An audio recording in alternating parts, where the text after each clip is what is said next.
Assalamu alaikum students. How are you? I hope you are fine. Till now you have studied different topics of chemistry, branches of chemistry, some basic definitions used in chemistry. Today we will also discuss very important topic of chemistry, which is chemical species. Let's see what are chemical species. Chemical species are the chemical substances that take part in chemical reactions.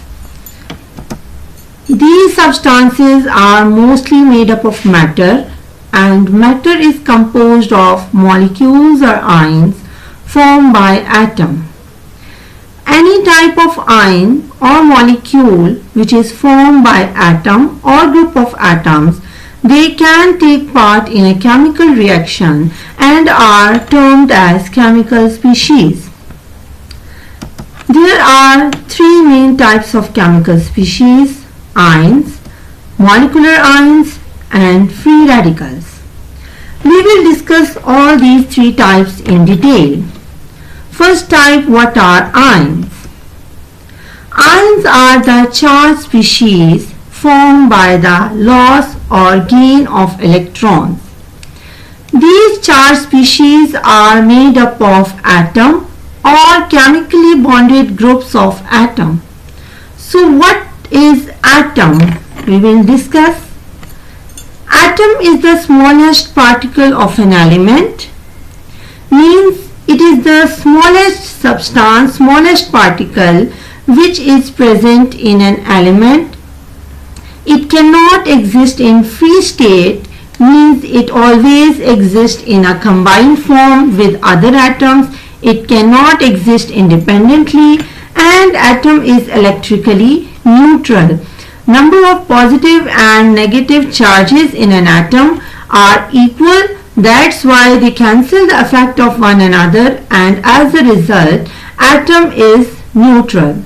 So different atoms or group of atoms, when lose or gain electrons, they form ions. There are two main types of ions, cations and anions. What are cations? Cations are positively charged ions. Those ions which have a positive charge are known as cations. Those ions which have negative charge are known as anions. Cations and anions are almost opposite to one another. Cations are formed by the loss of electrons. When an atom or group of atoms loses electron, one or more than one electrons, they result in the formation of cation.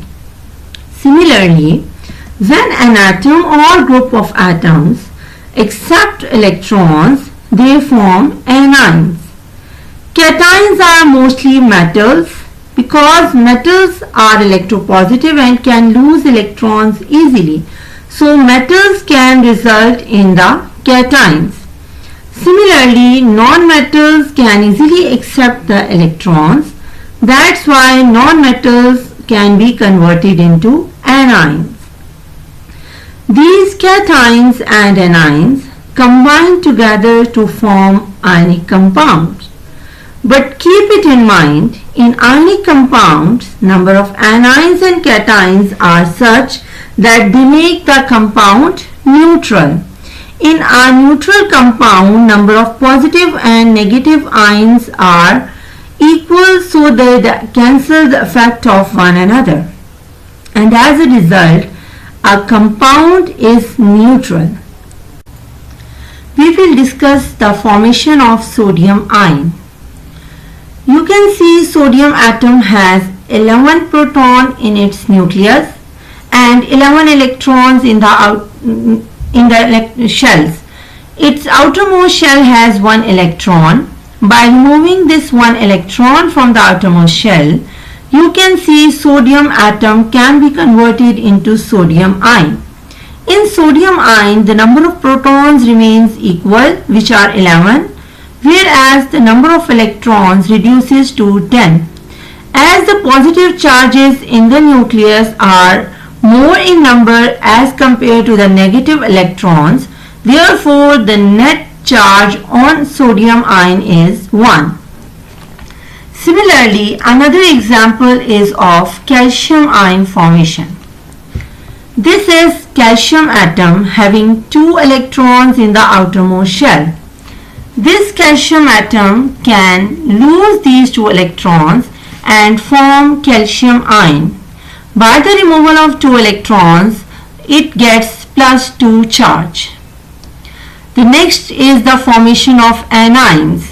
The most common example of anion is chloride ion. Chlorine has 17 electrons. These 17 electrons are present in 3 shells. Similarly, chlorine has 17 protons. The outermost shell of chlorine atom has 7 electrons. It needs 1 more electron to complete its outermost shell. In the second picture, you can see sodium atom has gained 1 electron, and as a result it forms chlorine atom, chloride ion. This extra electron is shown by the cross in the second picture. Chloride ion has 18 electrons, whereas the protons remain same. As a result, chloride ion has -1 charge.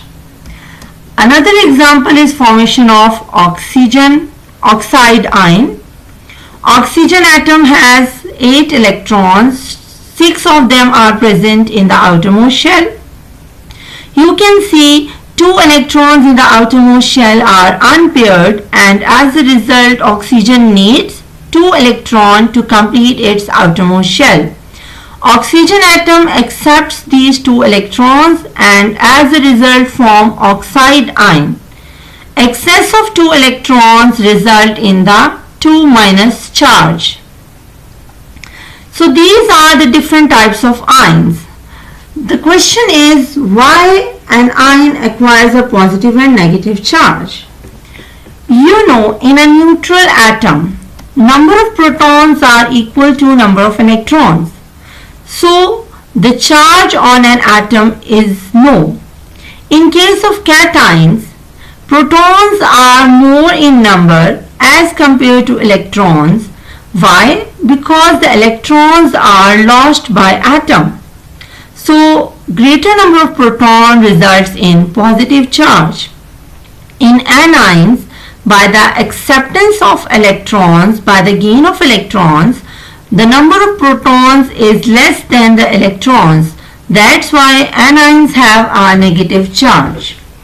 To calculate the charge on an ion, we have a simple method. In example of sodium, we can calculate 11 protons have +11 charge, 11 electrons have -11 charge.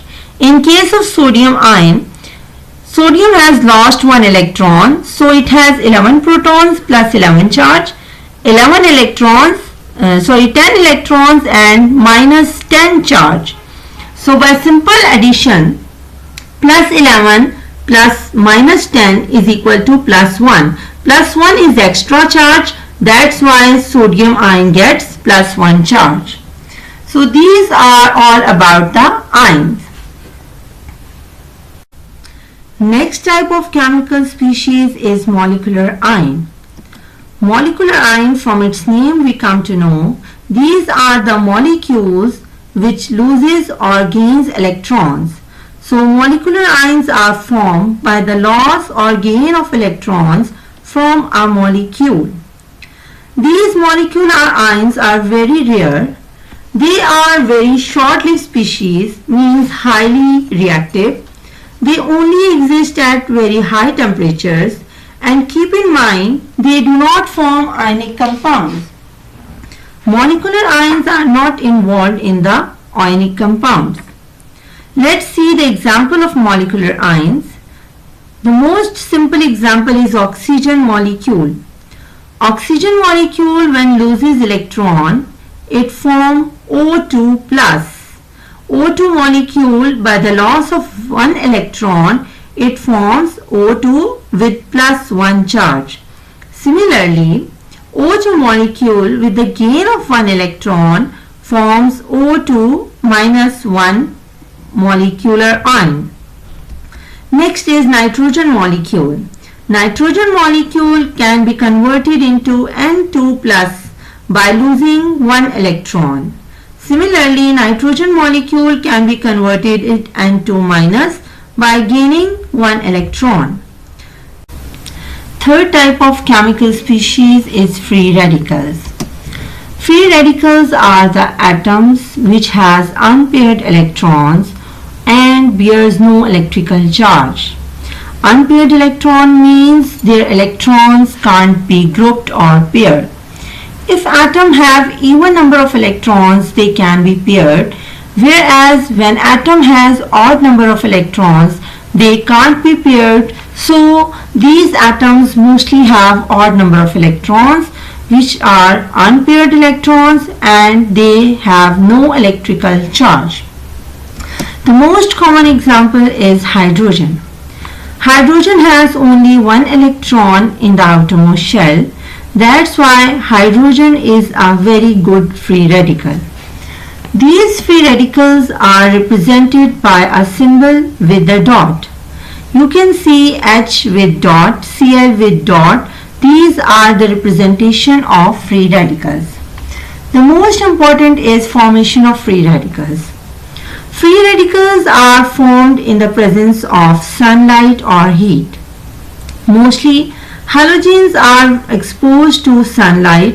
When these halogens are given sunlight or heat energy, their molecules break or split into free radicals. In an equation you can see a chlorine molecule when given heat or sunlight, the molecule of chlorine splits into chlorine free radicals.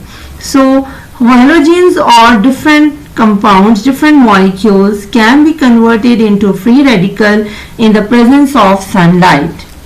These are the different types of chemical species, and I hope you can easily understand the chemical species. Thank you.